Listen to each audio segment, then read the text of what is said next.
Renato Gaúcho apresenta A Força do Amor.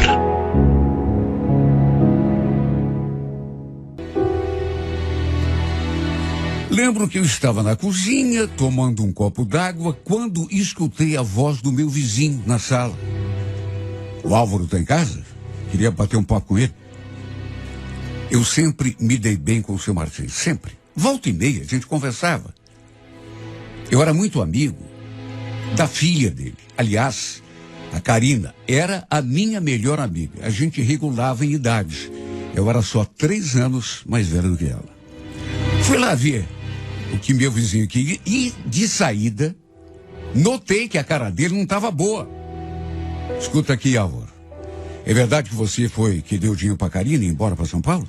São Paulo? Ué, não tô sabendo de nada. Como que não tá sabendo, cara?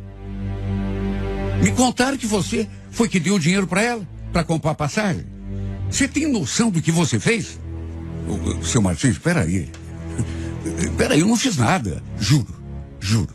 Aquilo pra mim era novidade. Eu não estava realmente sabendo de nada. Só que ele não acreditou. Irritado, chegou a me dizer: olha, se alguma coisa acontecer com ela, eu te juro, eu venho aqui atrás de você. Ele acabou me dando a maior bronca. Bronca por nada. Até minha mãe depois ficou pensando que aquilo fosse verdade. Tanto que depois que o seu Martins se foi a vez dela, tá? Me dizia um monte, imagine. Só porque éramos amigos, todos ficaram pensando, já que ela tinha fugido para São Paulo. E os detalhes dessa história eu só fui saber depois. Achavam que eu é que tinha dado o dinheiro para ela comprar a passagem. Ela tinha ido embora, repito, e eu só soube disso depois, atrás de um carinha com quem ela andava saindo. O sujeito tinha ido embora para São Paulo a trabalho e ela foi atrás dele. Verdade seja dita. Era minha amiga, mas ela sempre foi assim meio inconsequente. Só que eu não imaginei que fosse tanto. Botou umas roupas na mala, comprou a passagem, arranjou dinheiro sei lá com quem e foi embora atrás do infeliz. Aliás, eu conhecia o sujeito. Seu nome era Marcos e, para ser bem sincero, não ia muito com a cara dele. O pai dela nunca mais me olhou do mesmo jeito depois disso.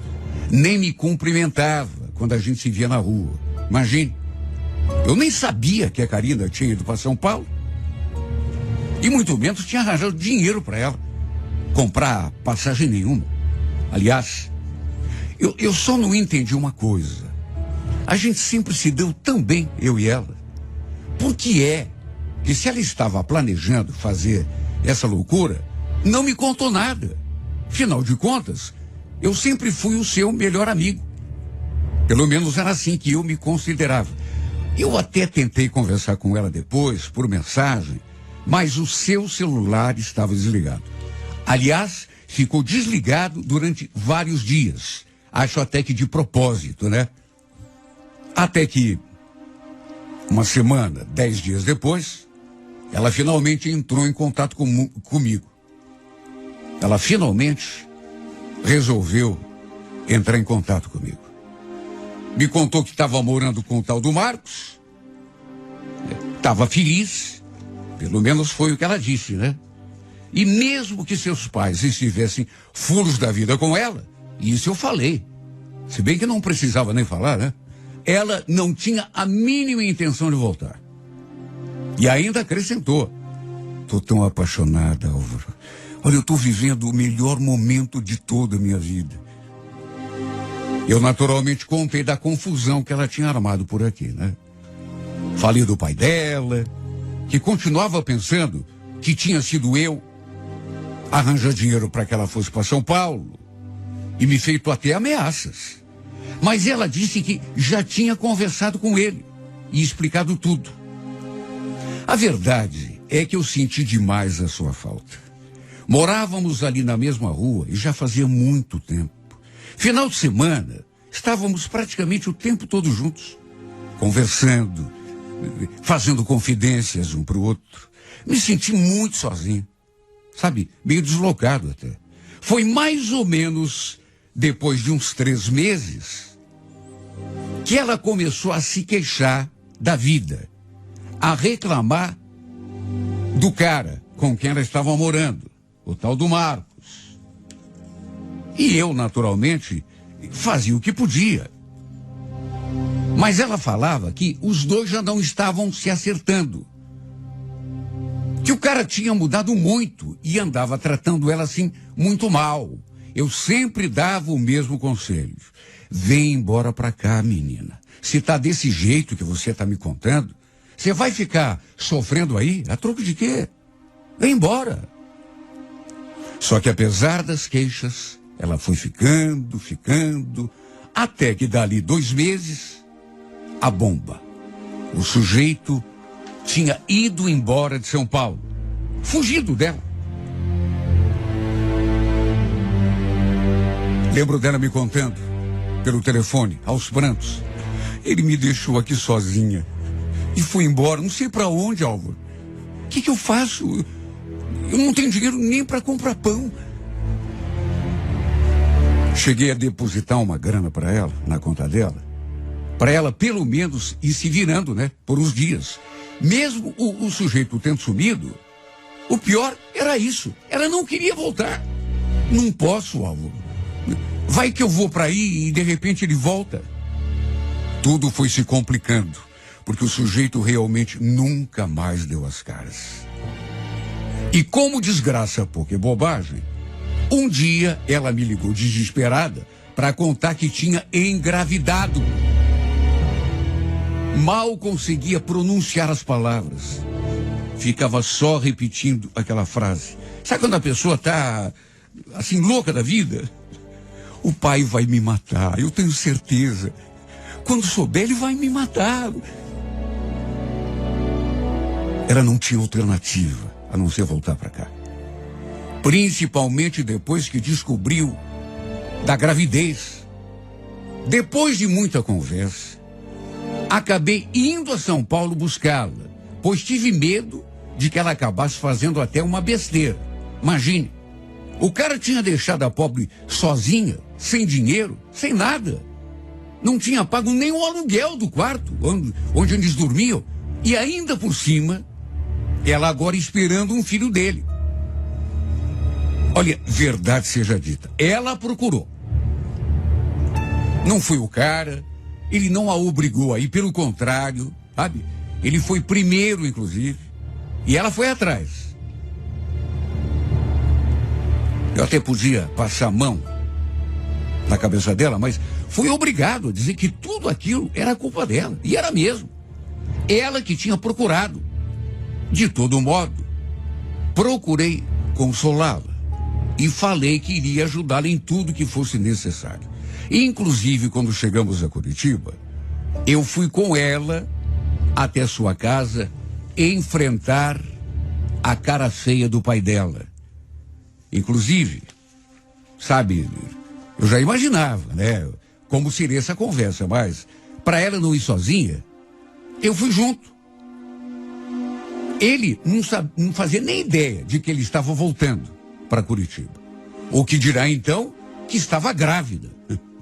A notícia caiu como uma bomba e nem poderia ser diferente. Olha, esse homem ficou tão revoltado que, juro, pensei até que fosse sobrar para mim. Cheguei a imaginar que ele fosse expulsar nós dois ali da casa dele, eu e a Karina. De qualquer modo, ele era pai e, apesar de tudo, acabou recebendo a filha de volta. Fiquei mais aliviado. Minha mãe é que não gostou nada daquele episódio. Chegou a dizer na minha cara que eu não devia me meter em problema que não era meu.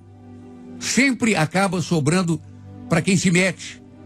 Enfim, depois que ela voltou, acabamos nos tornando ainda mais próximos do que antes. A gravidez, naturalmente, acabou mexendo um pouco com a cabeça dela. Aliás, com a minha também.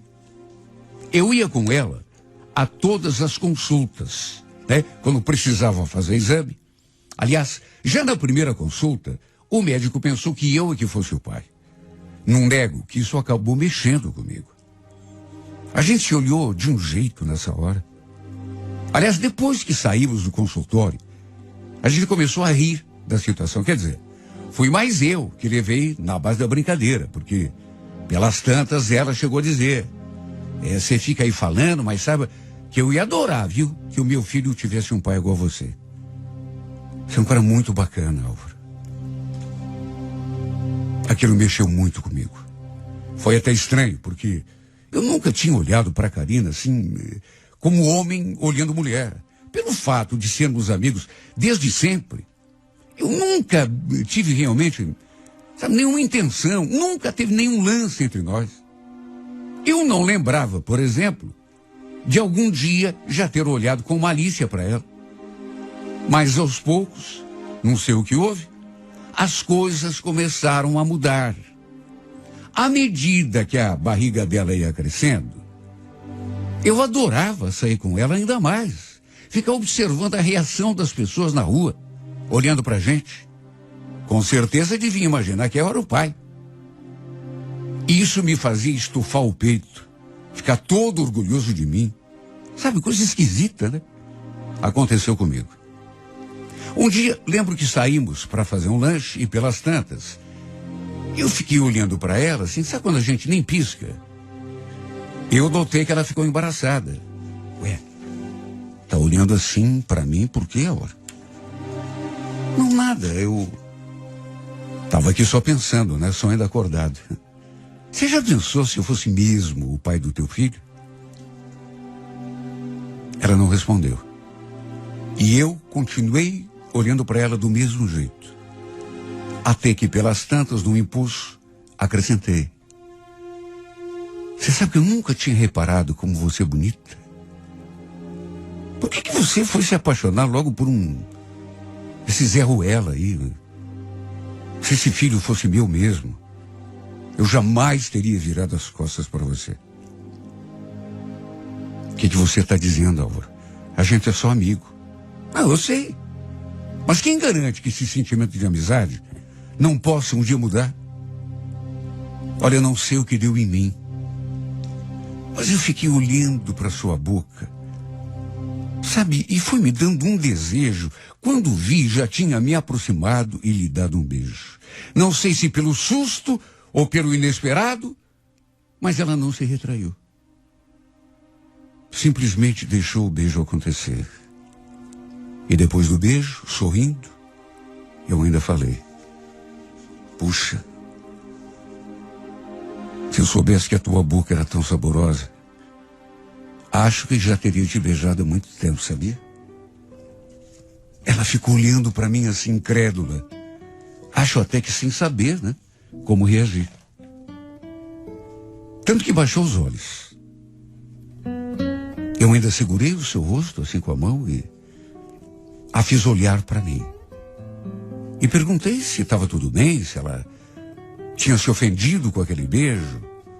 E ela falou que não. E tomado por mais um impulso, lhe dei outro beijo, dessa vez mais apaixonado e mais ardente. Naqueles últimos tempos, a verdade é que eu já vim olhando para essa mulher de um jeito diferente. Sei lá por quê. Talvez pela gravidez. Aquela gravidez que não tinha mexido só com ela, mas comigo também. Me deixando confuso em relação ao que eu sentia. Tanto que perguntei: Karina, você me deixa cuidar de você e do teu filho? Vamos fazer uma tentativa? Como assim, Álvaro? Do que você está falando? Da gente junto, mas juntos de verdade. Eu assumo você e assumo o bebê também. Álvaro, não daria certo. A gente é só amigo. A gente nunca vai saber se não tentar. Você não concorda? Ela não disse nem sim, nem não. Falou apenas que aquilo estava muito estranho, mas que mesmo assim ia pensar. Olha, nem eu mesmo sei o que deu em mim para ficar falando aquelas coisas e chegar a fazer aquela proposta. Mesmo assim, Saímos de mãos dadas daquela lanchonete. Fomos até o carro de mãos dadas, como se fôssemos realmente um casal de namorados. No dia seguinte, voltamos a falar sobre o assunto. Ela apareceu ali em casa, falando que não tinha conseguido nem dormir à noite, pensando no que tinha acontecido, na proposta que eu tinha feito. E chegou a perguntar: você estava realmente falando sério? Claro que eu estava, imagine. Mas eu tô família, Álvaro. O que eles vão falar? Eles sabem que esse filho não é teu. Nunca que eles vão aceitar uma coisa dessa. Tua mãe, principalmente. Pode até ser. Mas quem manda na minha vida sou eu. Ninguém vai interferir na minha escolha. Você tem certeza? É isso mesmo que você quer? Eu confirmei e, para minha alegria, ela falou então que podíamos fazer uma tentativa, mas que tinha muito medo de repente, até estragar a nossa amizade. E ainda acrescentou: vamos combinar sim. A gente faz essa tentativa, tudo bem. Mas se um de nós dois vir que não deu certo, a gente volta a ser seu amigo. Tá bom? Sem mágoa, sem ressentimento.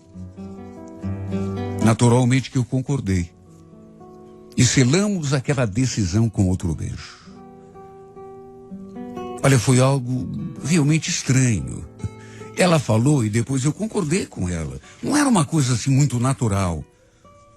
Sabe, você ser amigo de uma mulher durante muito tempo, desde sei lá, tempo de criança, adolescente, e de repente aconteceu uma coisa assim diferente. Sabe, fica mesmo uma sensação assim de esquisitice. E ficou em mim também. Reconheço que não era uma coisa assim muito natural. Até que a gente resolveu dar a notícia, né? Para todo mundo. As famílias. E como eu já esperava, minha família, por exemplo, todo mundo virou a cara. Ninguém foi a favor da minha decisão. Meu irmão, inclusive, me chamou de bobo pra cima. Disseram até minha mãe chegou a insinuar que ela só estava me usando, sabe, por causa do filho, porque não gostava de mim. Devia gostar mesmo, era do malandro. Aquele que tinha, enfim. Já os pais dela aprovaram o nosso namoro, mas não concordaram quando cogitamos de morar juntos. Acharam melhor esperarmos um pouco para ver se o relacionamento iria engrenar, por todas as circunstâncias que cercavam a nossa vida. Teve um sábado que eu lembro que a gente não se viu. Ela falou que não estava muito legal, queria ficar sozinha, e eu respeitei. Até que no domingo a gente conversou. E eu notei que ela não estava realmente bem. Uma carinha assim de, sei lá, de tristeza, como se estivesse sentindo alguma coisa, alguma dor. E é claro que eu fiquei preocupado. Perguntei o que ela tinha, no que ela respondeu: então, Álvaro, eu pensei muito e tenho uma coisa para dizer para você que talvez você... Eu acho que a gente foi precipitado. Você também não acha? Precipitado? Como assim? Mudou alguma coisa? Você também não acha que a gente, sabe, tomou uma decisão que não tem nada a ver? Mas como assim nada a ver? Comigo tá tudo bem. Mas infelizmente comigo não tá. Eu tentei, Álvaro, eu juro que eu tentei, mas pensei que pudesse dar certo, mas não rola. A gente é só amigo. Se continuarmos com esse relacionamento bobo, eu tenho certeza de que até a nossa felicidade, até a nossa amizade, se você quer saber, vai por espaço. Vamos esquecer essa história de namoro, tá? De você assumir meu filho. Você sabe muito bem que o pai dele é outra pessoa. Vamos voltar a ser só amigos. Vai ser melhor assim.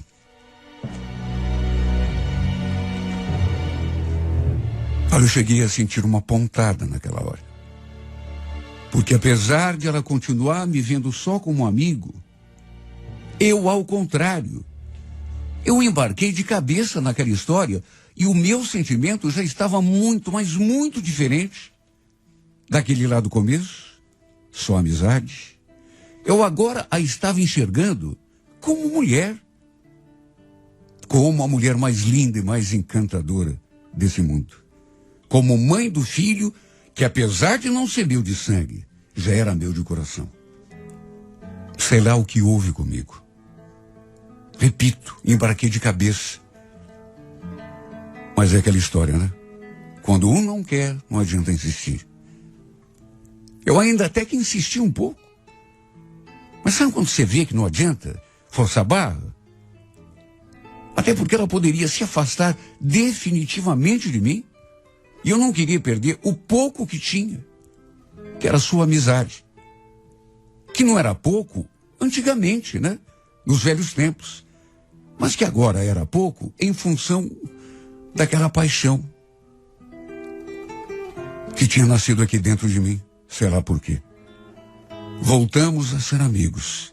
Mas aqui dentro de mim nada mais foi igual. Eu sofria por estar do seu lado e não poder beijá-la. No começo até esquecia que tínhamos terminado. Aí me aproximava para lhe dar um beijo. De repente ela, sei lá, e só então caía em mim. Que pena que esse sentimento não teve repercussão nela também. E que pena que esse sentimento tão grande, tão bonito, não tenha mudado. Porque eu tenho certeza, se ela tivesse permitido, eu a teria feito a mulher mais feliz do mundo. Tenho certeza de que teríamos construído uma linda família. Mas que pena que tudo acontece de acordo com o destino e não de acordo com a nossa vontade. Que bom seria se tudo acontecesse do jeito que eu sonhei, do jeito que eu imaginei. Nós dois nos amando, apesar de termos sido só amigos no passado. Nós dois juntos, na mesma casa, criando o nosso filho. Nós dois sendo felizes pelo resto da vida. Mas tudo isso só aconteceu na minha cabeça, na minha imaginação, no meu coração de bobo apaixonado.